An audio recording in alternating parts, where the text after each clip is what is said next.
what we are seeing right across this country, ripped from the headlines, is a disturbing pattern that I personally have not seen for a significant period of time.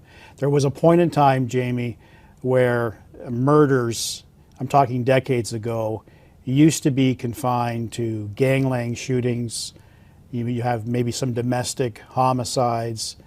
They tended to be more targeted. And what I find happening right now, which should be concerning to every Canadian, and I know it certainly is the randomness of these killings for no apparent reason whatsoever. No matter who you are or where you may find yourself to be, anywhere in this country, you run the risk of being a random victim of a serious violent offense or possibly a homicide victim. That's how concerning it is.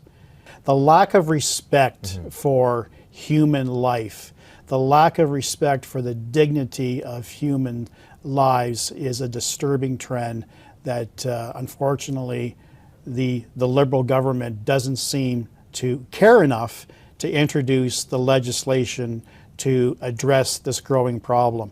And quite frankly, in my view, Jamie, this is not a partisan viewpoint.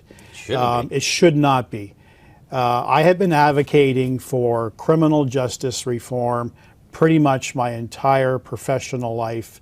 There was only so much I could do as a representative of the Ministry of the Attorney General. I was looking to make more of an imprint on the national stage. One of the reasons why I chose to leave that profession, become a politician, was the avenues available to me to advocate, but more importantly, to introduce private members' bills to address the shortcomings in our criminal justice system. You know, there's a concept that prosecutors and judges often use, and that's the whole concept of general and specific deterrence. So a function of a sentence is to not only send a message to the offender that these are the consequences to you should you continue along your criminal path, but a general message to the community that there are going to be significant consequences to you should you find yourself in conflict.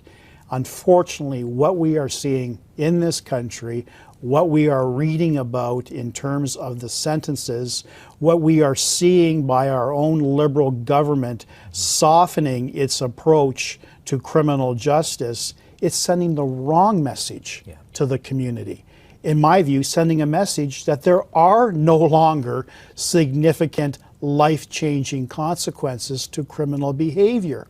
When you see serious, repeat, violent offenders being arrested, being released, often in the same day, promising to abide by conditions, the paper that they sign is only worth essentially the paper itself.